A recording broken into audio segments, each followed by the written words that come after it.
கடாய் அடுப்பில் வச்சுட்டு ஒரு 2 ஸ்பூன் எண்ணெய் ஊற்றிட்டு 1/4 டீஸ்பூன் சோம்பு, கொஞ்சமாக பட்டை, கிராம்பு, ஸ்பைசஸ் எல்லாம் போட்டுட்டு ஒரே ஒரு ஏலக்காவையும் போட்டுருங்க. நல்லா வணக்கிட்டு ஒரு 3 வரமிளகாவையும் போட்டு நல்லா வணக்கிடுங்க. இப்போ ஒரு 10-15 சின்ன வெங்காயம், ஒரு 10 பல்லு பூண்டு, கொஞ்சமாக இஞ்சி எல்லாத்தையும் போட்டு நல்லா வணக்கிட்டு ஒரு ஸ்பூன் மிளகு நல்லா வணக்கிடுங்க. இப்போ 1 ஸ்பூன் மிளகாத்தூள், 1/2 ஸ்பூன் மல்லித்தூள், 1/2 ஸ்பூன் கரம் மசாலா தூள் எல்லாத்தையும் போட்டு நல்லா வணக்கிட்டு ஆற வச்சு ஒரு மிக்ஸி ஜாரில் போட்டு நல்லா பேஸ்ட் மாதிரி அரைச்சி எடுத்துக்கோங்க.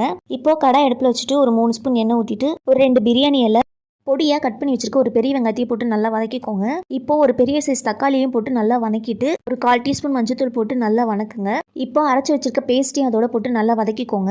கொஞ்சமாக தண்ணி ஊற்றி நல்லா கொதிக்க விட்டுருங்க. லைட்டாக கொதி வந்ததும் நம்ம வாஷ் பண்ணி வச்சிருக்க சிக்கனையும் அதோட போட்டு நல்லா மிக்ஸ் பண்ணிக்கோங்க. வீட்டில் அரைச்சி வச்சு குழம்பு மிளகாத்தூள் ஒரு 1/2 ஸ்பூன் போட்டுருங்க. தேவையான அளவு உப்பையும் போட்டு நல்லா மிக்ஸ் பண்ணிக்கோங்க. கொஞ்சமாக கருவேப்பிலையும் போட்டு மூடி போட்டு ஒரு 5 மினிட்ஸ் வேக வச்சிடுங்க. இப்போ ஓப்பன் பண்ணி பார்த்தீங்கன்னா சிக்கன் வெந்துரும். அவ்வளோதாங்க, ரொம்ப சிம்பிளான சிக்கன் குழம்பு ரெடி.